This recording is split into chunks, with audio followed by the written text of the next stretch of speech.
ഒരു ഗോത്രം കഷ്ടപ്പെട്ട് കൃഷി ചെയ്ത് അവരുടെ ഭാര്യമാർക്കും മക്കൾക്കും ഒക്കെ തിന്നാനായിട്ട് എടുത്തു വെച്ച ഫുഡ് ഇവരടിച്ചു മാറ്റി അത് ഭക്ഷിക്കുകയാണ്. ഈ ഹലാല് ഹറാമൊക്കെ പിന്നെ എന്തിനുള്ളതാ? അന്യായമായിട്ട് പിടിച്ചടക്കിയിട്ട് ഇവരുടെ ഈ ആക്രമിക്കാൻ വന്ന ആളുകൾ അത് ഭക്ഷിക്കുകയാണ്. ആ നാട്ടുകാരായ ആ യഹൂദി ഗോത്രങ്ങൾ കഴിക്കേണ്ട ഭക്ഷണം, അവരുടെ സമ്പാദ്യം ആക്രമിക്കാൻ ചെന്നുകൊണ്ട് ഇവര് ഭക്ഷിക്കുകയാണ്.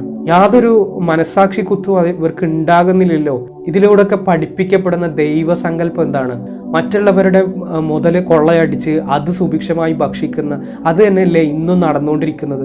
ഈ ഇസ്ലാം വിറ്റിട്ട്, ഈ മതം വിറ്റിട്ട് ഇന്നത്തെ പൗരോഹിത്യ വർഗം ഇത് തന്നെയല്ലേ ചെയ്തുകൊണ്ടിരിക്കുന്നത്. പരമാവധി ഇത് വിറ്റുകൊണ്ട് മറ്റുള്ളവരുടെ മുതല് തട്ടിയെടുത്ത് അത് വെച്ച് സുഖമായി ജീവിക്കുക. അവിടെ ദൈവത്തെ അല്ലെങ്കിൽ അള്ളാഹുവിനെ ഒരൽപ്പം പോലും ഭയപ്പെടാൻ അന്നത്തെ ഈ പറഞ്ഞ ചരിത്രങ്ങളിൽ പരിചയപ്പെടുത്തുന്ന സ്വഹാബത്തിനും കഴിഞ്ഞിട്ടില്ല, പ്രവാചകനും കഴിഞ്ഞിട്ടില്ല. ഇന്നത്തെ അതിന്റെ വക്താക്കളായി അറിയപ്പെടുന്ന പണ്ഡിത പുരോഹിതന്മാരിലെ മിക്ക ആളുകൾക്കും അത് കഴിയുന്നില്ല.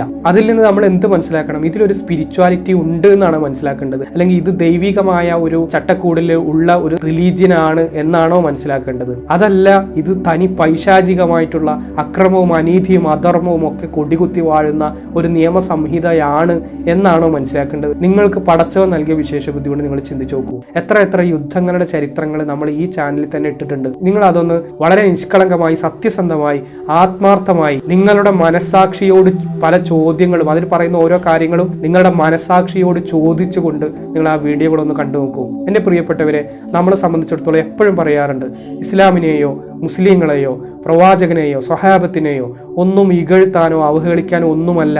ഒരു ചരിത്ര വസ്തുത അവർ തന്നെ എഴുതിയ അഹ്ലു സുന്നത്തി വൽ ജമാഅത്തിന്റെ കിതാബുകളിൽ പറയുന്ന സത്യങ്ങൾ നിങ്ങൾക്ക് മുമ്പിൽ സത്യസന്ധമായി ആ ഗ്രന്ഥം വായിച്ചുകൊണ്ട് നിങ്ങളുടെ ശ്രദ്ധയിൽപ്പെടുത്തുകയാണ്.